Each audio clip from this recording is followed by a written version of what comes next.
reflitamos juntos. Esse momento é para juntos refletirmos sobre a palavra de Deus e a nossa caminhada com Cristo.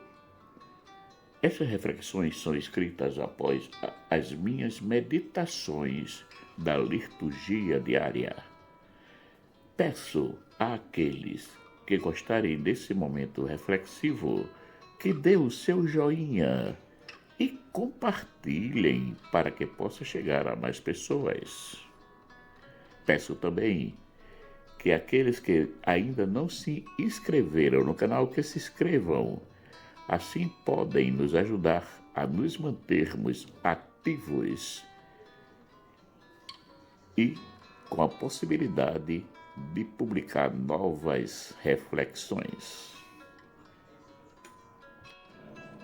A meditação de hoje, ou melhor, a reflexão de hoje, é sobre a sabedoria. Nós sabemos que existem pessoas sábias, pessoas que sabem dominar-se emocionalmente, intelectualmente, espiritualmente e conseguem ajudar muita gente. Portanto, o título de hoje é A Sabedoria Humana e Divina. Qual das duas devemos seguir?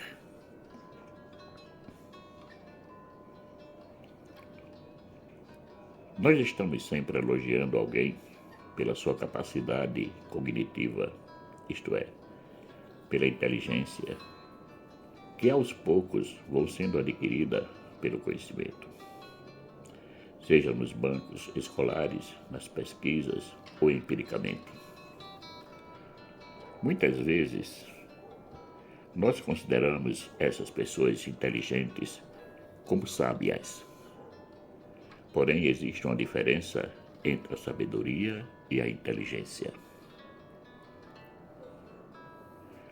A inteligência nós a adquirimos normalmente nos bancos escolares, nas leituras e nas pesquisas que realizamos.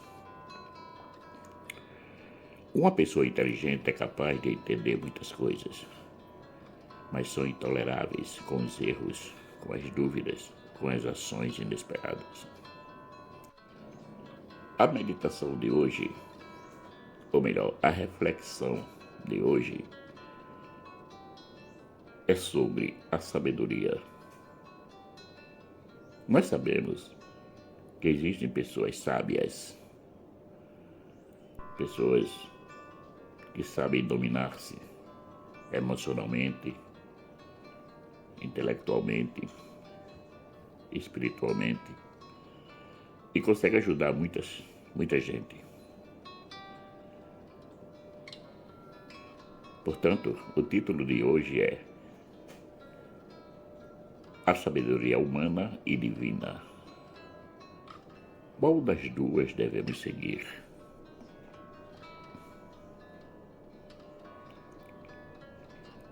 Nós estamos sempre elogiando alguém pela sua capacidade cognitiva, isto é, pela inteligência, que aos poucos vão sendo adquirida pelo conhecimento, seja nos bancos escolares, nas pesquisas ou empiricamente.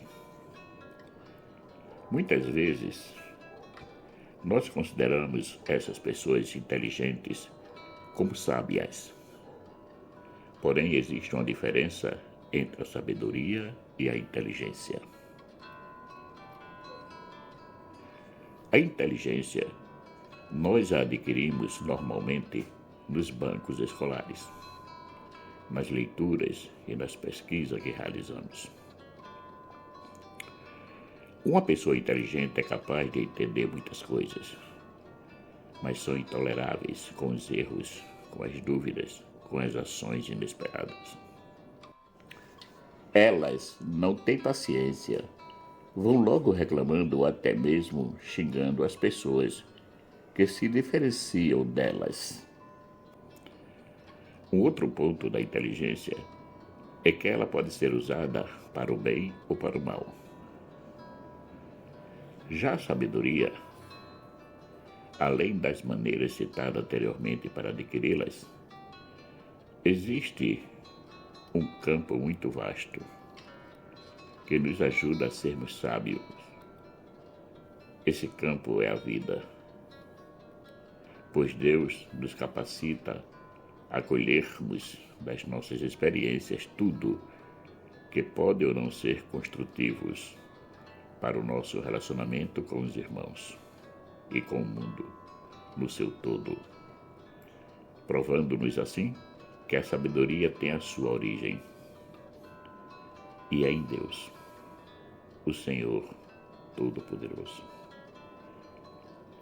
Toda a experiência vivida e bem aproveitada nos ajuda a tomarmos decisões corretas e sensatas. Agora, essa experiência de vida não significa que precisamos ter uma idade avançada, porque tem pessoas que já viveu muito e não aprendeu nada com a vida, enquanto existem pessoas que possuem pouca idade e já aprenderam muito com a vida. Logo, ter a sabedoria não significa ancianidade. A sabedoria pode ser algo que vai além do conhecimento acadêmico. Nos dá a condição de ser mais toleráveis com aqueles que não alcançam o mesmo patamar que estamos. Porque ela está sempre voltada para o bem, para a compreensão, para a acolhida do outro. Uma pessoa sábia jamais agride o seu semelhante e nem se sente superior a ele. A soberba, a vaidade, o egoísmo e a intolerância não são os seus tesouros, muito menos atribuições que lhes convém para poder dizer ao outro quem ele é. No sábio, a humildade fala por si só. Como vimos, temos a sabedoria humana, que tem o seu valor, e temos também a sabedoria divina, apesar das duas terem a mesma fonte, Deus. Uma diferencia da outra. A sabedoria divina está em Deus e não sofre modificações. Já a sabedoria que é humana e que vem de Deus, o Senhor conhece os pensamentos dos sábios, que são vãos. Portanto, ninguém se glorie nos homens, porque tudo é vosso, seja Paulo, seja Apolo, seja Cefas, seja o mundo, seja a vida, seja a morte, seja o presente, seja o futuro, tudo é vosso, e vós de Cristo e Cristo de Deus. 1 Coríntios, capítulo 3, versículo de 20 a 23. Devido à corrupção sofrida pelo pecado original, pode cometer falhas quando são usadas como apenas inteligência humana.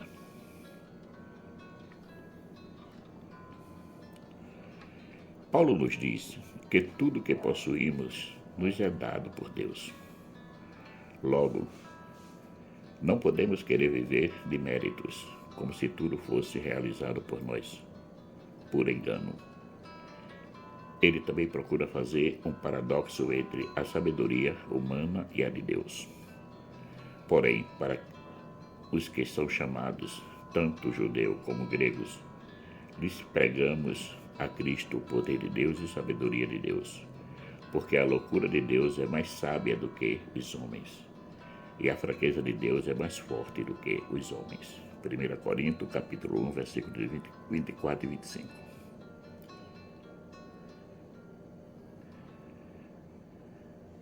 A sabedoria de Deus é plena, pura, imutável e muito diferente da nossa, porque os meus pensamentos não são os vossos pensamentos, nem os vossos caminhos são os meus caminhos, diz o Senhor. Porque assim como os céus são mais altos do que a terra, assim são os meus caminhos mais altos do que os vossos caminhos, e os meus pensamentos mais altos do que os vossos pensamentos. Isaías, capítulo 5, versículo 8 e 9. Fazer a vontade de Deus é confiar plenamente na sua bondade e nos seus desejos de querer o melhor para nós. Quando rejeitamos ou trocamos a vontade de Deus pela nossa, estamos duvidando do seu amor por nós. Muitas vezes nós fazemos isso. Isso é, confiamos nas nossas vontades ao invés de confiar na vontade de Deus, porque somos influenciados pelos outros. Mas Jeremias, no seu livro, nos diz: assim diz o Senhor, maldito o homem que confia no homem e faz da carne o seu braço e aparta o seu coração do Senhor. Jeremias, capítulo 17, versículos 5. E Paulo acrescenta: o Senhor conhece os pensamentos dos sábios, que são vãos. Portanto, logo, caríssimos irmãos e irmãs, nos abandonemos nas mãos de Deus. Tenhamos sempre a coragem de dar o salto no escuro, porque sabemos que na queda o nosso eterno Pai estará lá pronto a nos acolher em seus braços. Vejam que história interessante. Um casal estava em casa com seus 3 filhos. De repente, por um motivo de um curto-circuito, a casa começa a pegar fogo. Eles estavam na sala quando tudo começou. Imediatamente, os pais e os filhos maiores correram para fora da casa, mas o filho menor correu para os quartos. Quando o pai se deu conta, viu que não podia mais entrar na casa devido ao fogo ter se alastrado rapidamente. Eles estavam na frente da casa esperando que acontecesse alguma coisa que pudesse salvar o filho menor. Nesse momento, o filho menor se aproxima da janela de um dos quartos. O pai, o vendo, grita: "Pula, pula, meu filho, pula!" O menino responde: "Mas eu não estou vendo, Senhor." Logo o pai responde: "Não se preocupe, meu filho, porque eu estou te vendo." E o menino, acreditando nas palavras do pai, lançou-se de janela abaixo e o pai o agarrou na queda, salvando-o. Pois é, confiar na sabedoria de Deus e ter a coragem de dar o salto no escuro é a mesma coisa que aconteceu com esse filho e esse pai. Nós podemos não estar sentindo a presença de Deus na nossa vida, mas com certeza Ele está presente e sempre pronto, com os braços abertos a nos acolher. Paulo nos diz que não devemos cultuar qualquer pessoa, mas será que conseguimos nos comportar assim? É bem verdade que passamos a gostar de muita gente, uns poucos, outros mais, que passamos a ter certas preferências por um determinado padre e começamos não a rejeitar os outros, mas a fazer comparações, como se todos fossem obrigados a serem iguais. Contudo, na nossa vida cristã, não podemos ficar com a ideia de fã-clube com os nossos sacerdotes ou pastores da fé, porque é Cristo que age em todos.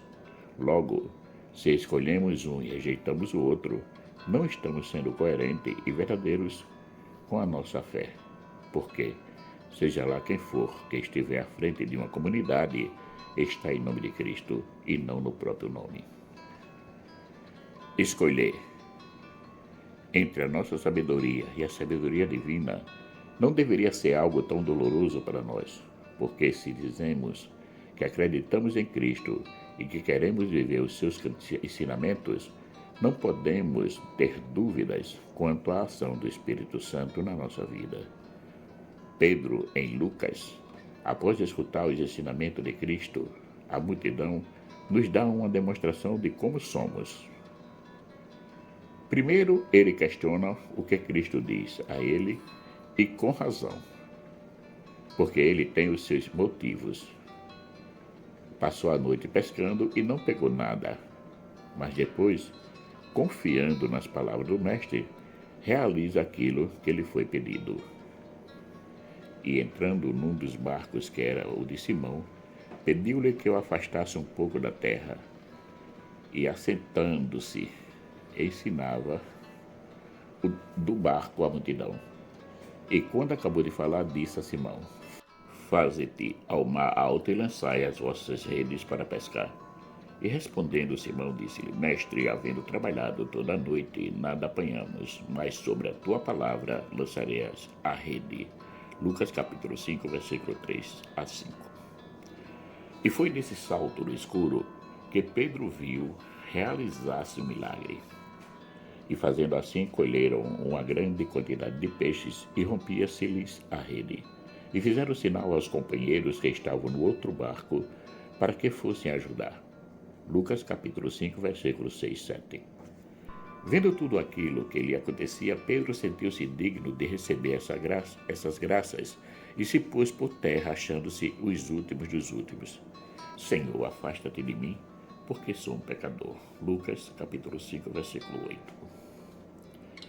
Mas Jesus vai e diz a Pedro: Não tenhas medo, de hoje em diante tu serás pescadores de homem. Lucas capítulo 5, versículo 10. Como vemos, Jesus está sempre a nos chamar ao essencial. Ele nos ajuda a tomarmos consciência das nossas próprias fraquezas e a superá-las.